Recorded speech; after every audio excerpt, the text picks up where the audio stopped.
Dude, is there service for T-Mobile at the next shelter? I like to listen to Nickelback when I go up hills. It provides me some motivation.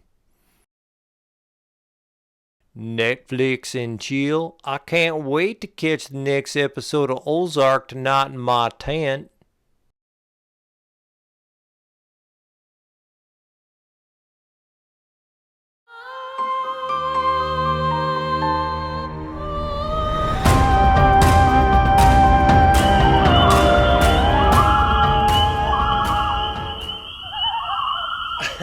All right. I don't think John Muir would be carrying an iPhone, Grandma Gatewood would be listening to Nickelback, or that Ben McKay would be watching Netflix. The truth is, technology has come a long way since those folks have been backpacking. And it may be for safety, it may be for navigation, it may be for communication, or it may just be for entertainment. But everybody uses electronics while backpacking. I don't use electronics. I come out here to listen to the birds. You want to bet? Boulder Dash. Using electronics is cheap. I use nothing but a paper map. Okay. Everyone uses electronics to some point when they go backpacking. Now, some people use them way more often than others, and I say that's okay. Hike your own hike, you do you. I'm going to tell you about some of the electronics that I carry frequently when I go backpacking.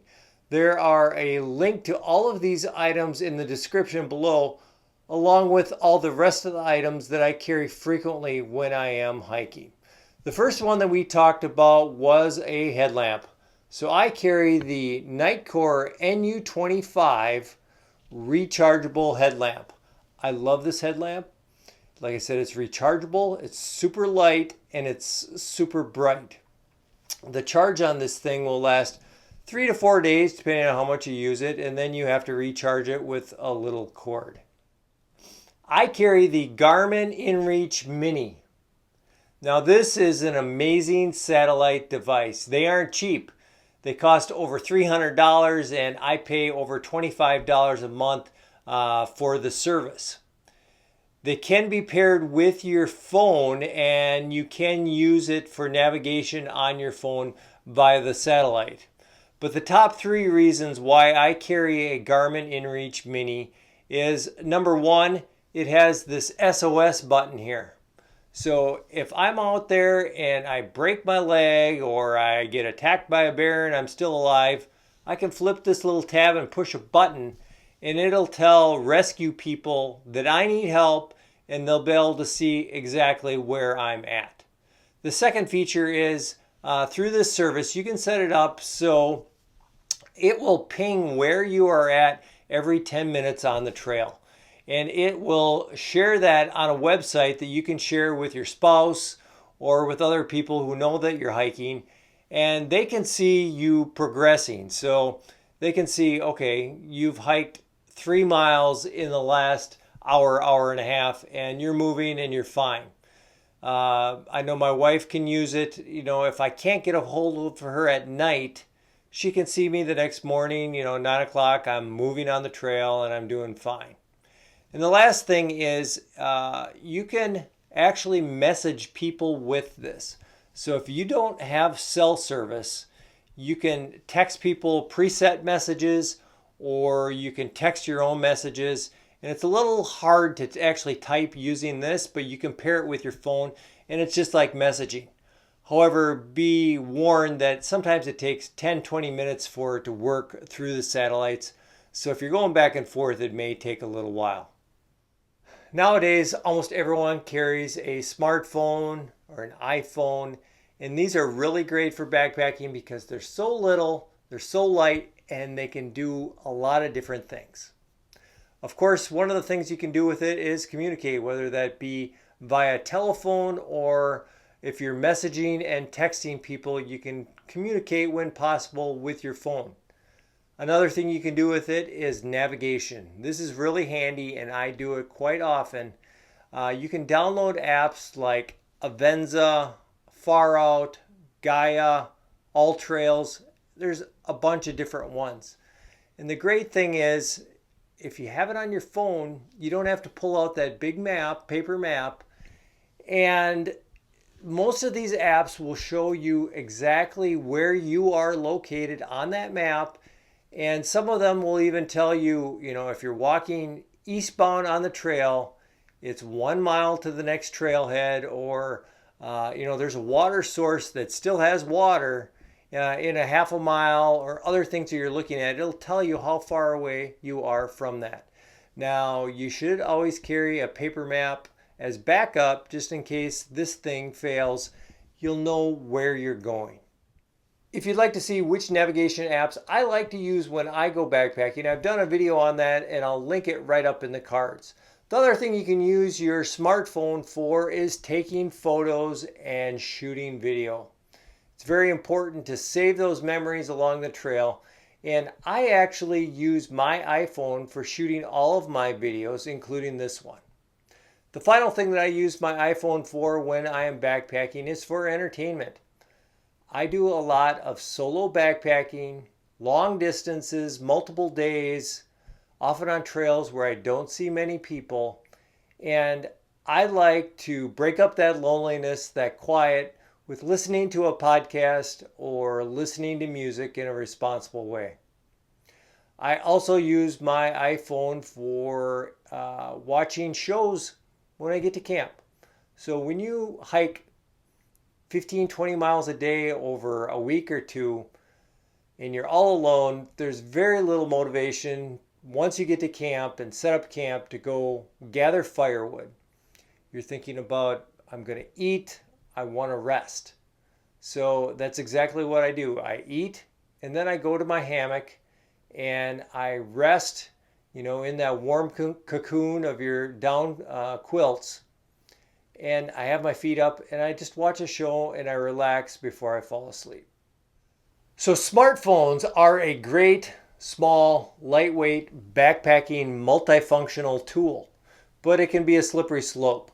When you're out backpacking with your phone, you definitely want to turn it to airplane mode to conserve battery and to also just to unplug from the world a little bit. You're out there to escape and do that for brief times. Now, when I get to the peak of a mountain, I'll flip my phone back on and check messages, and I will try to communicate with my wife. Now, I tell my wife and my coworkers and my friends, when I go backpacking, don't message me with stupid stuff. Only try to contact me if it's an emergency. So by contacting my wife regularly, I've earned kind of a long leash. And she trusts me and doesn't worry, since I'm proactively reaching out to her and saying, yep, made it to the top of the mountain, I'm doing fine. Well, maybe I'll talk to you at camp tonight. Now, if you do not have a Garmin InReach Mini like I do, my wife can also track me with that. So if I can't call her, she can still see that I'm all right by seeing that I'm moving. But if you don't have a Garmin and all you're carrying is an iPhone, please communicate with your friends and family that you're out in the middle of the woods in the middle of no place. If you don't call to check in, don't have a fit, don't worry. It might be a few days until you get signal, and they shouldn't interpret that you aren't checking in because you're dead. It's probably because you don't have a signal. And God forbid, you drop your phone in a creek and it doesn't work for the rest of your trip, that they aren't going to be freaking out. So the other thing is, when you get to camp, if you have signal, try to have some self-restraint. Don't go on social media, actually interact and have social time with people that are actually in front of you instead of, this fake interaction through social media. So be careful. And also, if you're talking on your phone, be very respectful. We don't want to hear your conversation. Remember, when you're in your tent, we can still hear you, and we don't want to hear that. This one is a little controversial, and be patient. Don't form an opinion until I'm done talking about this one. When I go out backpacking solo, I carry a Bluetooth speaker and listen to podcasts and music. Now, a friend of mine who has small children, works in a noisy environment, is constantly bombarded with sounds at home, likes to go out in the wood and enjoy the quiet, and I respect that. I, on the other hand, am an empty nester. I'm working remotely all by myself, so my day is pretty quiet, and when I am at home alone, a lot of times, I'll turn on the TV for some background noise or the radio or listen to a podcast just for a little company and a little noise. And it's the same when I go backpacking. A lot of times I'm out on trails where I may not see anybody all day. I'm all by myself. It's very quiet. It's a little bit like driving in your car and turning on the radio. I like to have a little stimulation, a little podcast, a little humor, or listen to some music for entertainment. Now, I carry the Knox Gear 39G Bluetooth speaker. This thing obviously weighs 39 grams, super little, super light. I clip it right on my sternum strap, and I keep it at a modest volume. And there's a little button here right on the front where if I see somebody coming, I hit pause. Nobody ever hears my music or my podcast other than me. And that is very important. People don't go out in the woods and they don't want to hear your Nickelback or your Joel Osteen podcast. They want to hear nature and talk with their friends.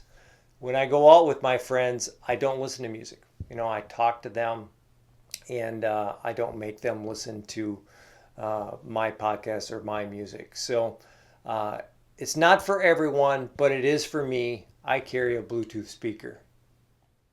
If you're carrying electronics and you're going to be out on longer trips, you're most likely going to have to recharge those devices. And most likely you're not going to have an outlet out there to plug into to charge up.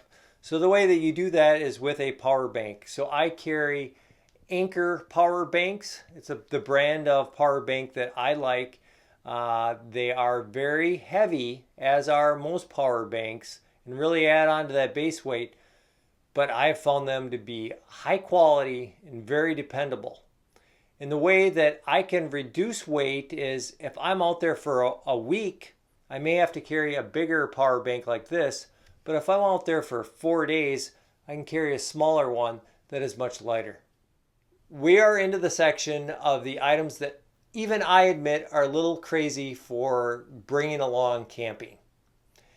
The first one, which I have done before, and I probably do it most of the time when I am sleeping on the ground, which isn't that often, and I have an inflatable air mattress. I bring a battery-powered pump.